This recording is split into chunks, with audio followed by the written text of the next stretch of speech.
Yeah.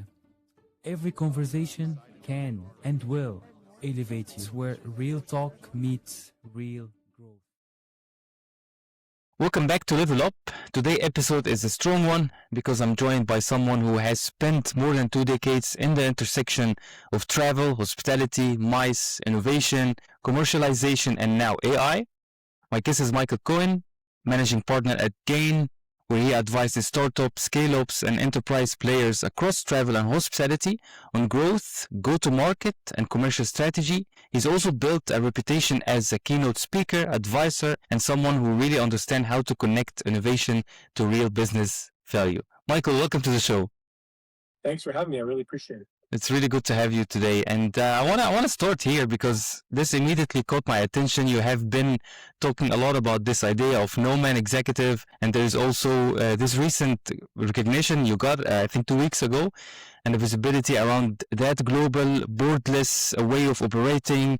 Before we even get into the growth, hospitality, or AI, but let's jump into it. What is this identity means to you today?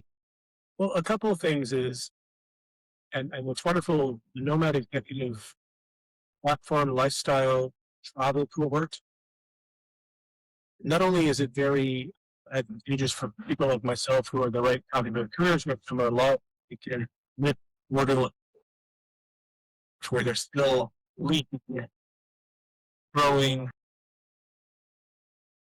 But I'm in the travel, hospitality, innovation. So it kind of fits perfectly there as well. Listen, all the COVID and the massive economic change, tragedy comes up. Work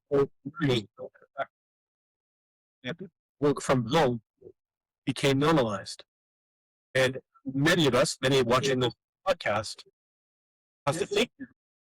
Time from home was sort of like, ooh, well, are they walking up working? Are they doing their laundry between meetings? Serious executive, serious up and coming, person organization. And obviously that's the. So when that kind of change of mentality, the acceptance, from the HR perspective, well, from the corporate and entrepreneurial founder perspective, secondary trend has developed over the last 5 years. It is this concept of leading from a location-independent perspective. So the ability to do what we're doing, we have technology, to have video conferences, to have AI-enabled interact, to be efficient and not be tied to location as an option. It's absolutely real. It's productive. It's scaling, and also creates, my opinion, for myself and others, like many more who are aspiring to become an executive, a high quality of life. I fully agree with you, Michael, here, and I think based on my personal experience, what I have learned working remotely, especially after COVID, is absolutely what you're saying. Is you can be really more efficient. And just a second, because I think I lost you. I'm not sure if you're still here with me. Oh, okay, perfect. Yeah, no, you just freezed for a second, but I'm gonna work it out. So I was just saying, definitely agree with you, especially when it comes to the work efficiently, and especially in the hospitality industry. I think this industry grew up, in the old tradition way, just being present, doesn't matter what you do, you work or not, you're just being there. But absolutely, COVID kind of changed the structure and really taught a lot of leaders, a lot of company, a lot of corporate that actually you can be really more efficient if you're working remotely. You can finish work.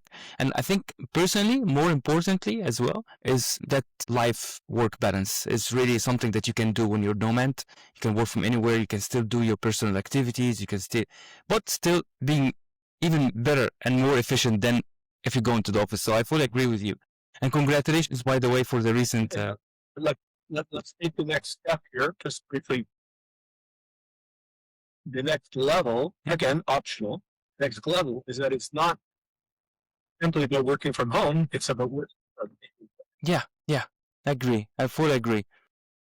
And in your life, and also in my example, it works out ideally, obviously, because I'm a managing director of a global organization with more than 30 advisors around the world. And I have the ability to embed myself in different regions or any periods of time where I can affect change, build relationships, do great work, and not just do the trade show circuit, which is what many of us have done for many years, which is an important part of our jobs, but to build around the trade show for 2 months. And what else do we do? What other partners? What other clients? How can we, grow the business? How can we lead the business? Being the ultimate, I guess, combination of work from anywhere combined with intelligence flow travel is really a powerful mix. I fully agree on that, and you have described it really perfectly. That is, it's more of becoming a lifestyle of leadership, clarity, and really, focus on the impact, on the performance, rather than just the idea of being free, on just going everywhere. But it's more like really, you have your tasks, you have your priorities, and then you perform across that. So what I find interesting is that a lot of people, nomad sort of sounds like style first, or they take it as a style rather than it's a leadership, it's a lifestyle, it's the way the world works now. And I think moving forward, even that's going to be the future. So yeah, really, really interesting. And congratulations, by the way, on the recent recognition you got as well. I appreciate it. And just shameless plug, there is a very substantial business book coming out in the next month. Actually, by the time this podcast is out, maybe it'll be 2 weeks away from launch. I'll make sure you get a pre-release copy. Definitely. It's called Borderless, Nomad Executive Playbook. It's all about work, lead, thrive anywhere. Amazing. This is great. I'm going to absolutely share the information also later on the episode subscription so people can also order it. But I'm interested to read that, definitely. Appreciate it. That's really great. Let's jump from nomad lifestyle to really your experiences and a little bit more into Gain. You have now got more than 25 years experience across hospitality, travel, F&B, MICE, which is amazing, and technology, of course.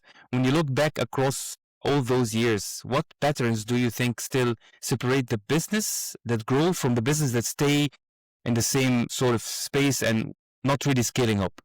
Yeah, I mean, what's interesting over the years, I guess decades now, is the organizations, the startups, the scale-ups, the enterprise firms, both from the brand side and on the technology side. The ones that have really scaled and sustainable and either had an exit or became a unicorn are the ones that understand that it's entirely about identifying the disease and developing the best medicine. No more, no less. Nice.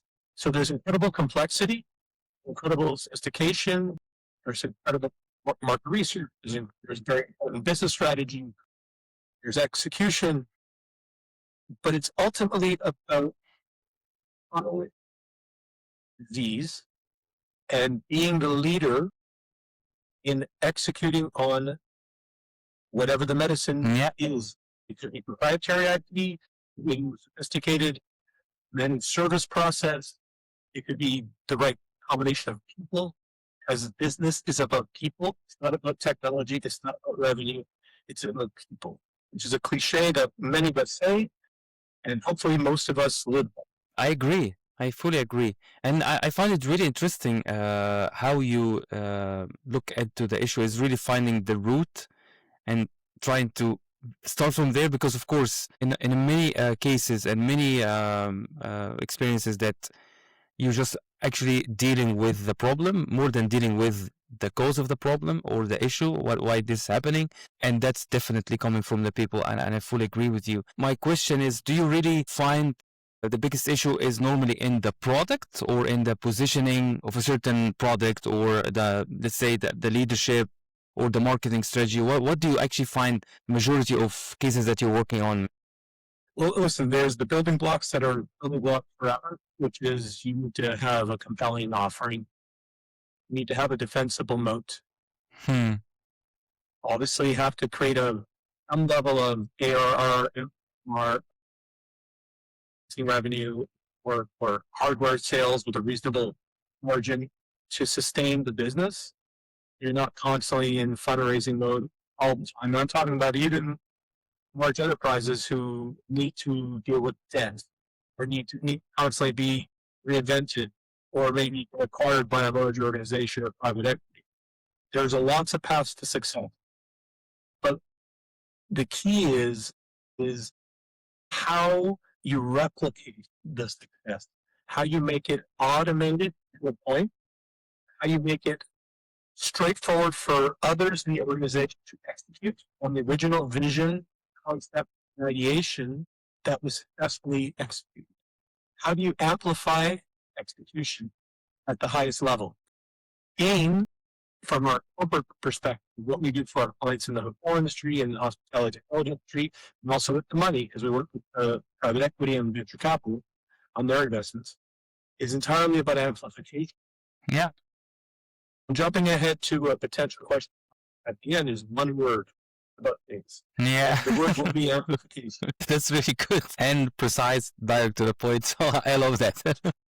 I want to move to Gain, and I want to maybe highlight what actually Michael is doing with Gain. And congratulations, by the way, on the 10,000 followers. So I think there's 10,000 people knows exactly what is Gain. But for people hearing about Gain for the first time, how do you explain actually what you do? Well, two things. First of all, thank you for the call out to my personal and managing director, Nomad Exec, being in the momentum, I guess. But interesting, Hakeem, that's a byproduct. That's a supporting infrastructure for what Gain is. Growth Advisors International Network was established out of an idea.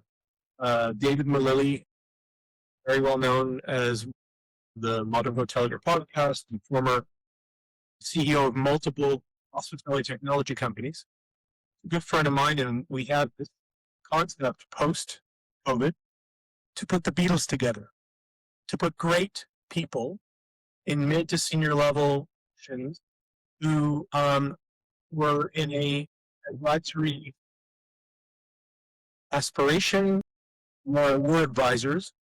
They had strong careers as executives, as founders, as individuals.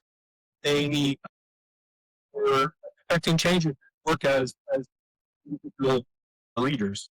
And the concept was to put together this global organization that we believe are some of the best marketers, commercialization, project management,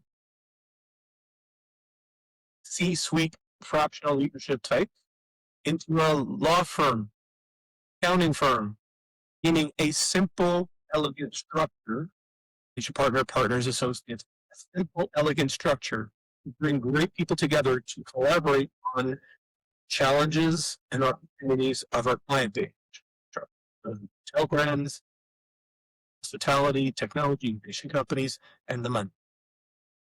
So, as you know, Hakeem, if, in my opinion, I can explain their differentiation and why the business model is successful and why it actually matters in a 30-second. Yes, of course. Yes, absolutely not. But absolutely, that's already enough to explain to the audience, for people first time here about Gain, what you do. And I encourage, of course, somebody, if they need to reach out to you. I personally have checked it out, and I think what you're doing is great.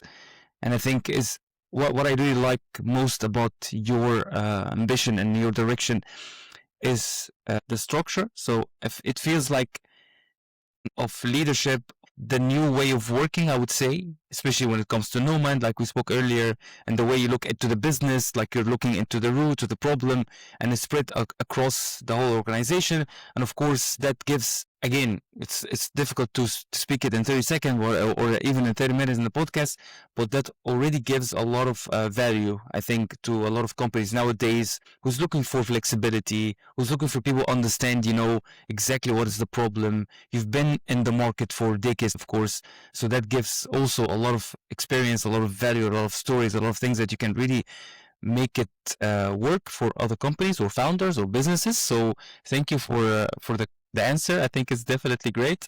And I do have one add-on if I could briefly. I'm supposed to say this, but I'm incredibly lucky to work with some of the best people in the global industry. that's really great. And yes, we identified them.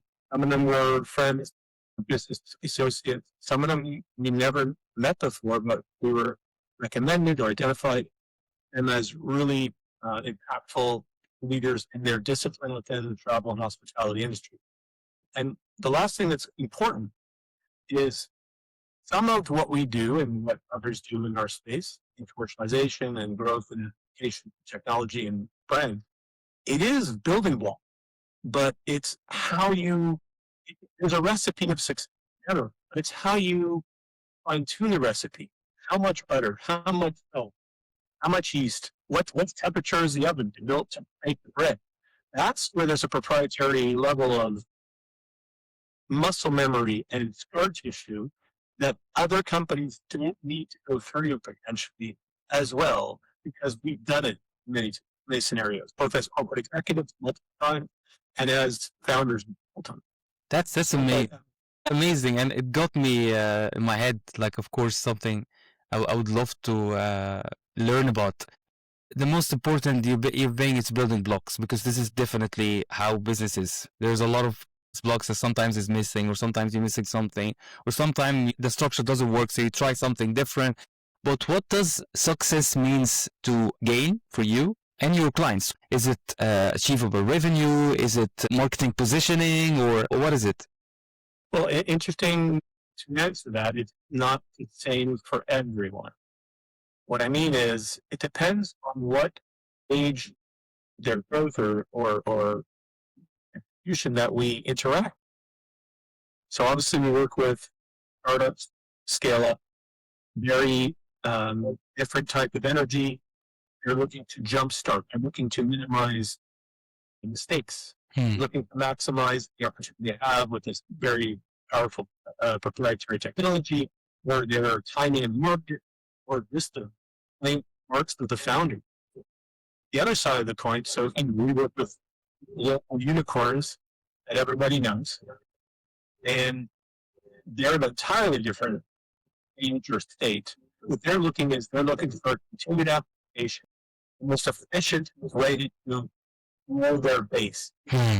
There's growing the base and scaling the base, because there's the pressures for large organizations to keep it going, to keep growing, and meet their primary or their, I guess, licensee clients, client base, the money, their private equity or VC firm, who have significant demands in some ways, or requirements for continued growth. So we work at both sides or areas of the growth chain. And important about, the is our role minimize risk. So what that means is, from us, if they're getting their first million, we work with them and group to maximize their success and execution of that $1 million. We come in many times as the gray hairs, experienced fractional leaders or advisors for 12 months, for 18 months. Not just jumpstart, reality-wise, implement with the leadership in ways that minimize this opportunity.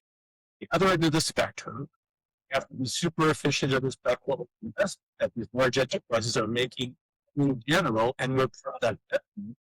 And it's about brand awareness.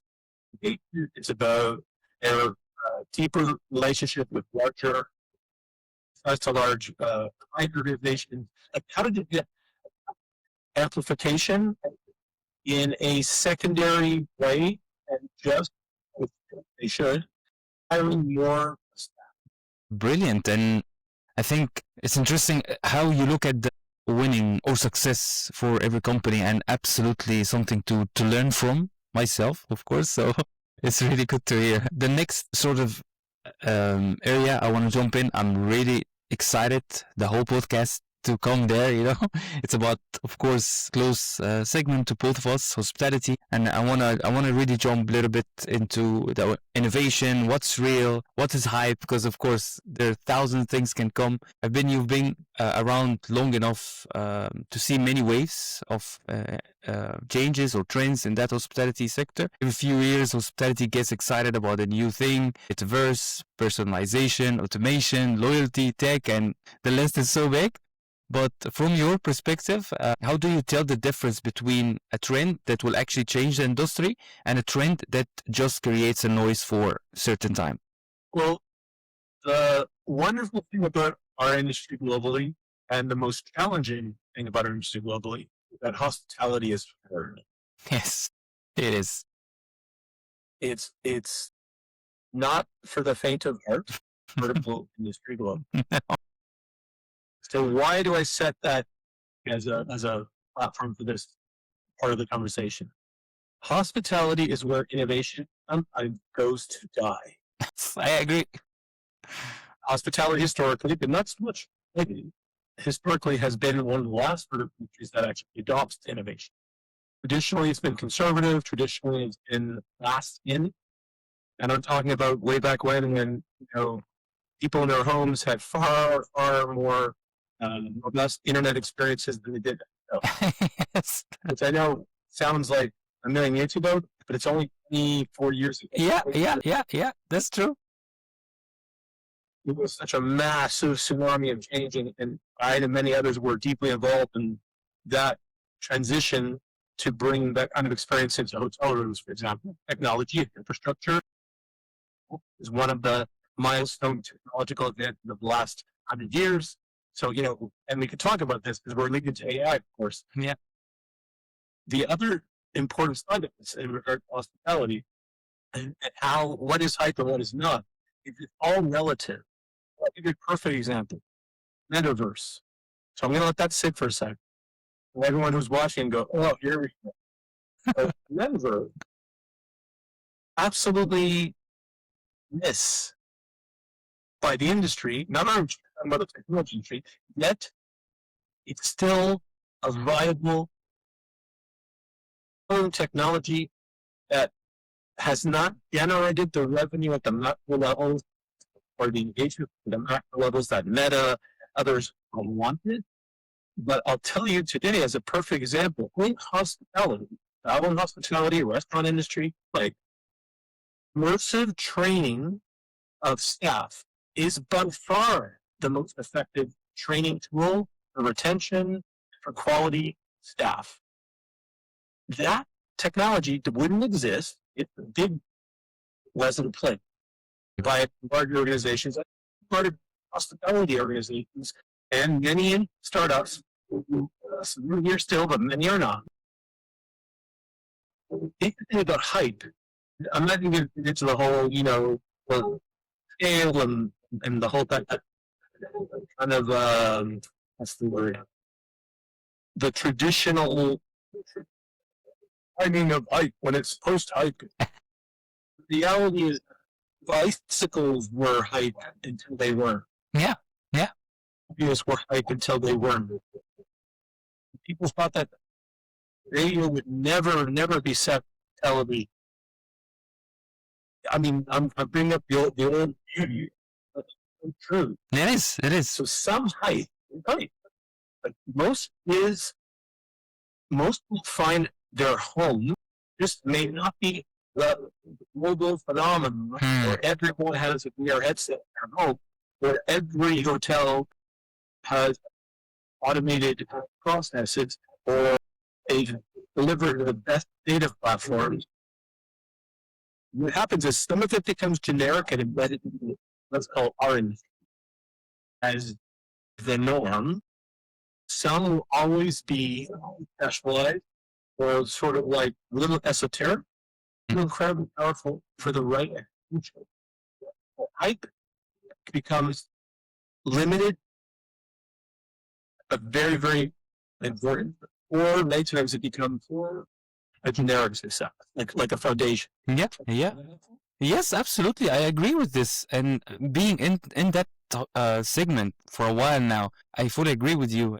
It is a place where a lot of innovation dies. You're absolutely right. Because I think in the hospitality industry, it's still unfortunately working on a really old tradition ways. Like somebody will take the risk, and they are not a lot. Very few founders or new companies in hospitality that will take a risk to try a new innovation, try something new, and then it will work and everyone will follow. But a lot of other things that people are scared, to try something out. A lot of companies are scared because the structure is working, and nothing really. We should not change anything. We're making the revenues that we want, but that's definitely a missed opportunity for a lot of innovation. I personally believe the same way.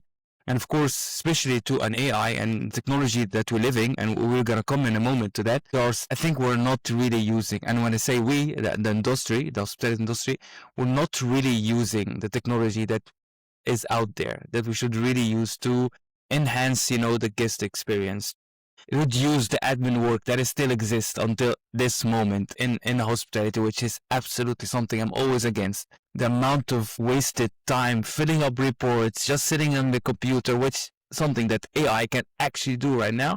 We're not, because of course, like you said, the industry is still not, there's not a lot of risk takers. They want, okay, let's try that out. Let's see how it's going to work. This is technology. Let's try it out. Because of course, everyone is scared of losing revenue, which is understandable also, but yeah, it is what it is. It's the truth. I have one kind of like, because I want everyone who's watching this conversation to understand where we're coming from. There are challenges. There's sandpaper. You scale innovation within hospitality, travel, and MICE. That's just the way it is. It also creates barrier to entry for people who are athletic. Yeah. Secondarily, your generation is becoming leadership generation, and my generation is becoming the advisory generation. So what I mean by that, I think you could say, is I'm more open-minded, not even risk-taking, a new sensibility in regards to great innovation, let's call it going towards innovation, versus sometimes going away from innovation. We got to do it. He's telling us we have to be competitive, so we have to look at this. Our advisors are telling us that we need to invest in this. But it's like, okay, whereas now the 30s and 40 somethings who are the new regime of leadership and brands and many other ownership groups, etc. It's a different ballgame. Yes. Now it's about competitive, not even competitive advantage. Now it's about time to competition. I mean, how can we leverage innovation the right way, the smart way, in the right frameworks to meet and exceed competitive pressures? Yeah, this is really great point, and absolutely something I think the industry should really prioritize and look after and invest and grow, because of course there's so much I think we can do with what we have right now, as in terms of sources, in terms of tools, in terms of technology, and of course it's gonna take that person that will start the leadership, the person that will start sort of trying something and it will work out.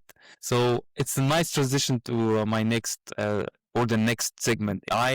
Segment, strong, practical, not generic. We have to talk about it. We cannot miss it. One thing I liked from your public comments is that you don't frame AI as a magic. You frame it more as something that removes drudgery, increases bandwidth, lets people focus on creativity, judgment, and higher value of work.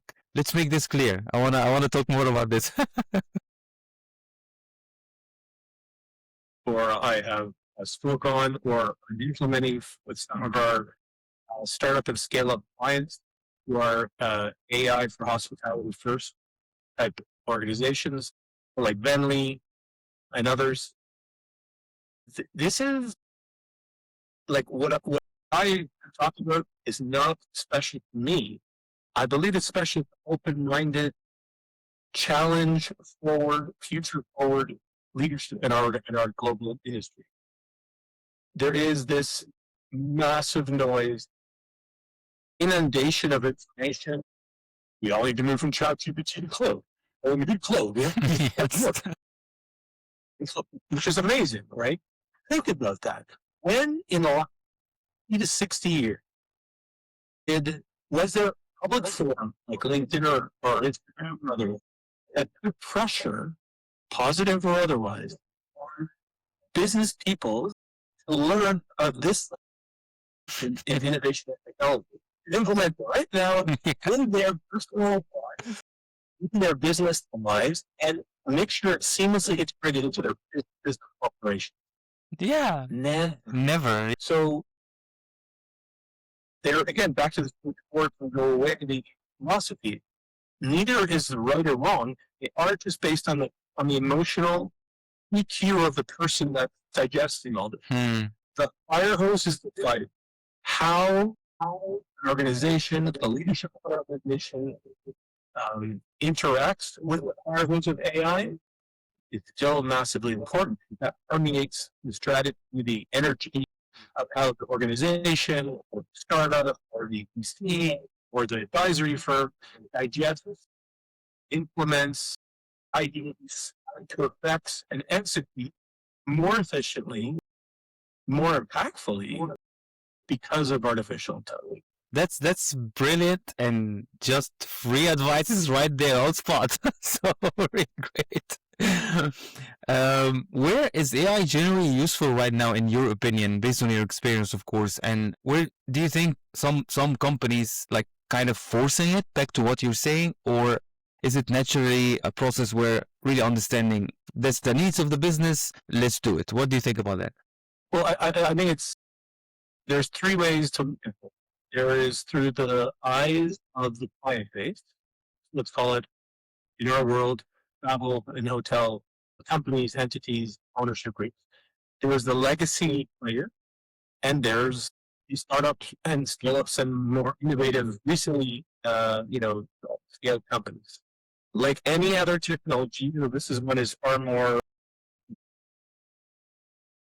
There are leaders and fun. That's perfectly fine. First in is not always the best. Last in is not always the most optimum.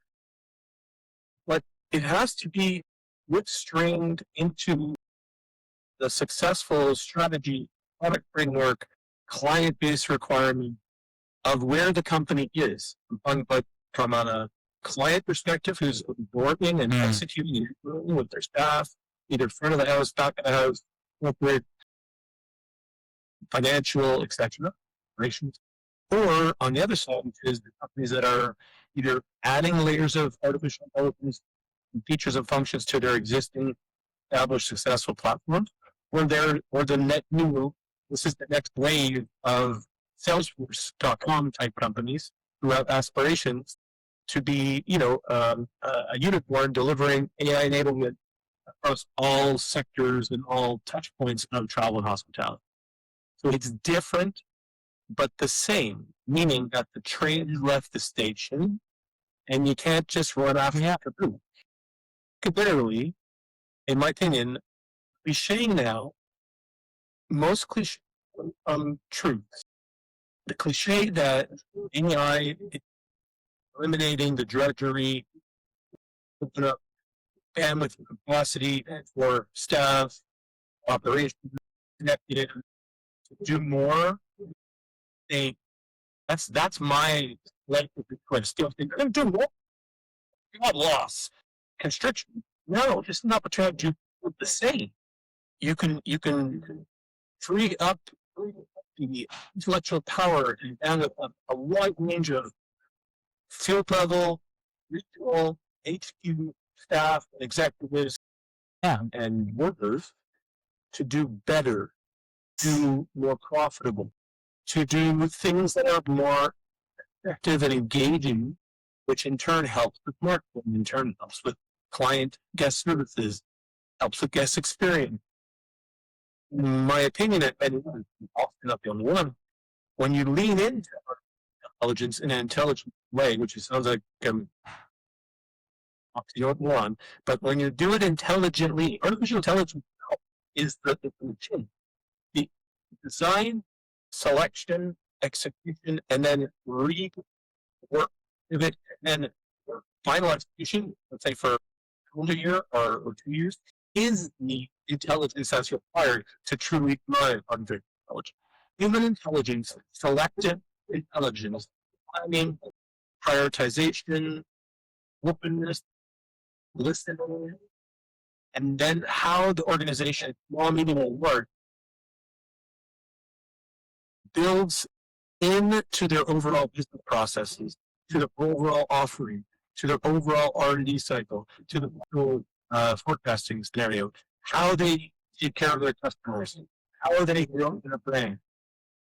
That is how intelligence is implemented for artificial intelligence. Brilliant. I'm listening and I'm imagining all these scenarios in the hospitality if people listen to that.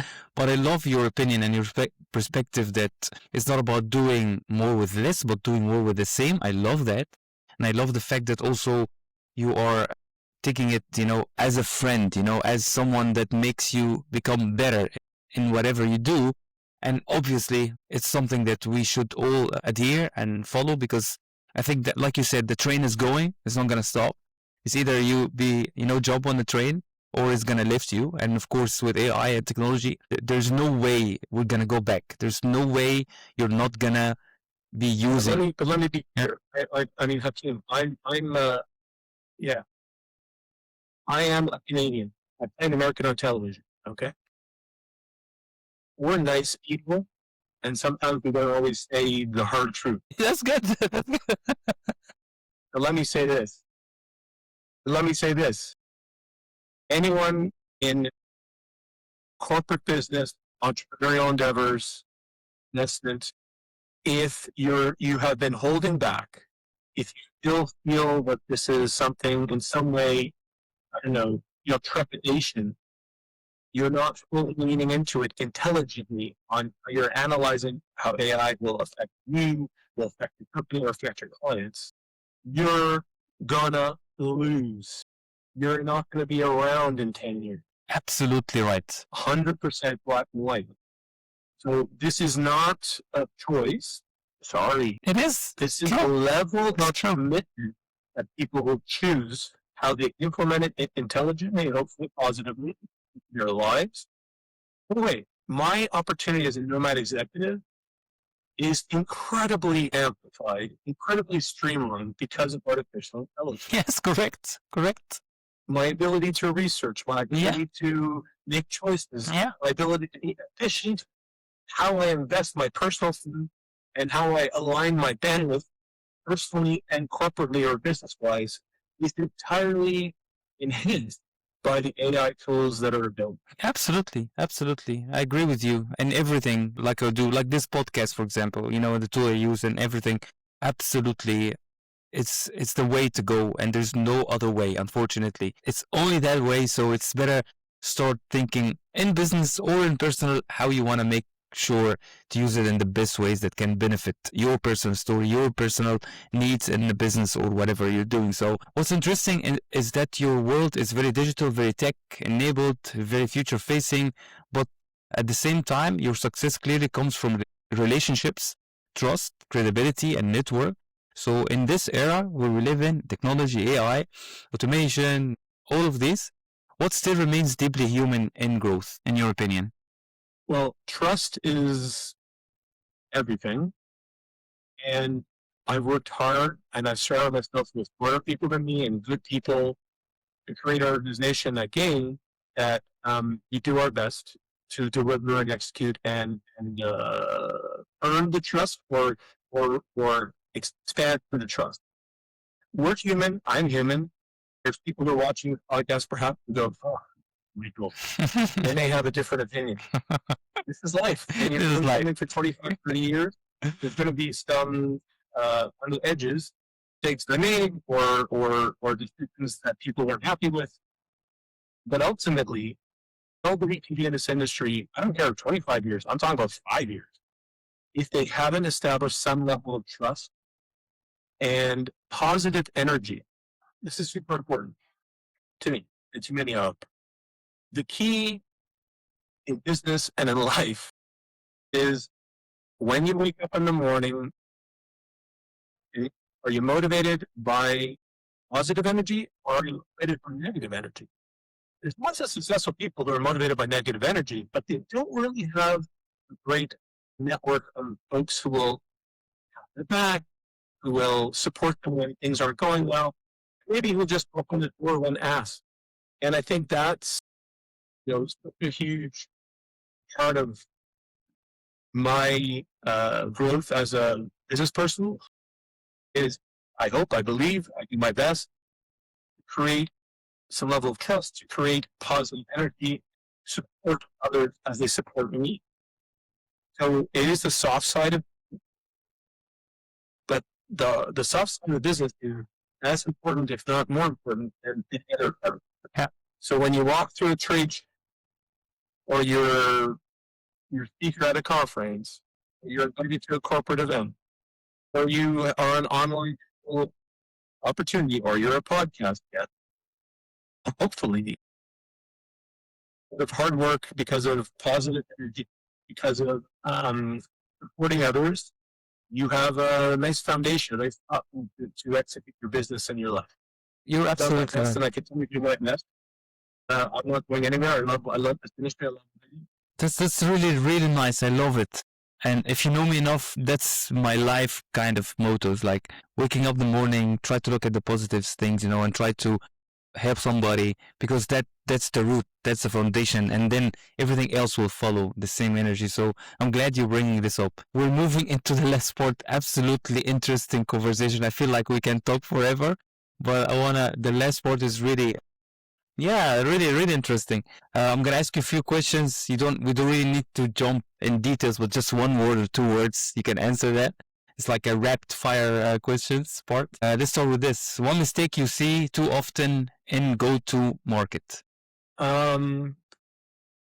People blowing their brains out, meaning they just throw money at the market, and they don't do it from an iterative way. They don't kind of like get feedback. They just, not one word, but it's super important in my opinions. Many companies, especially when it's regional, on the market, like they're standing outside of their core market, they'll throw 1,000, $500,000, $1 million at hiring 3 people, 4 people, and go. Yeah.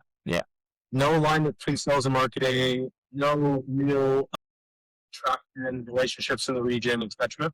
So obviously stop serving, but one of the reasons why Gain exists is because we're the bridge before you do that. Nice. Great. That I see is one huge mistake that most companies do in go-to-market. To the point, and this is definitely a shout out to people to reach out to you. I will definitely share your information, but let's move to the next. One hospitality trend people should watch more closely.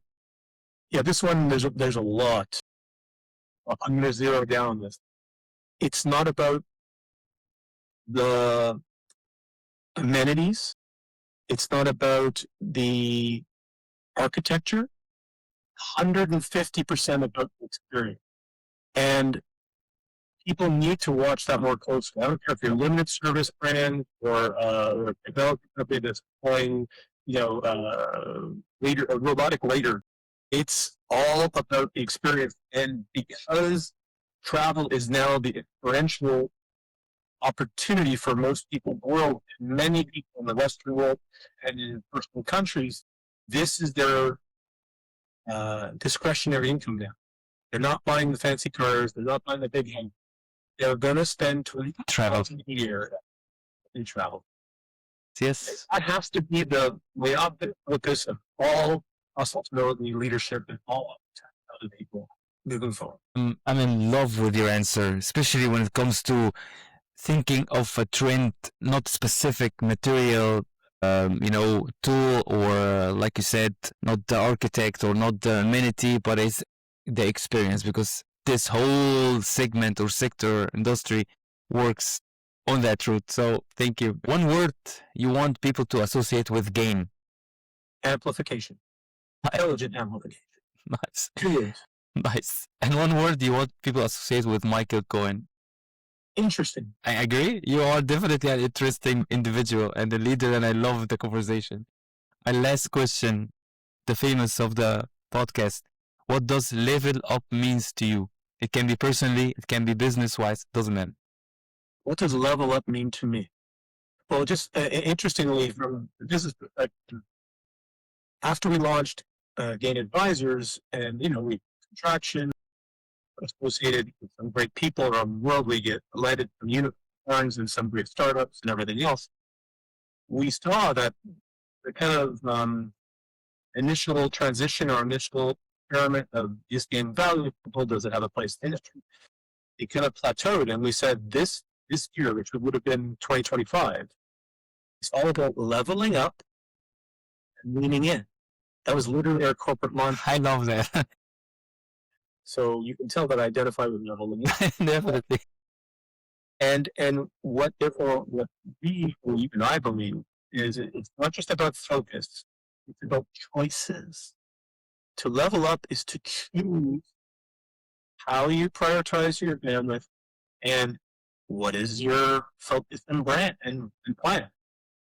To level up means efficiency, attention, happiness, the ability to kind of interact with great people around the world. So that's leveling or to level. To that point, I'm absolutely leveling up today with a conversation with you. Definitely appreciate your time, especially on a day off. So I really appreciate your time. Your knowledge would definitely add huge value to the show. I'm really happy to have you. I wish you all the best. We definitely going to stay in touch. But once again, thank you for your time today, Michael. Well, a real pleasure. And, we just found each other.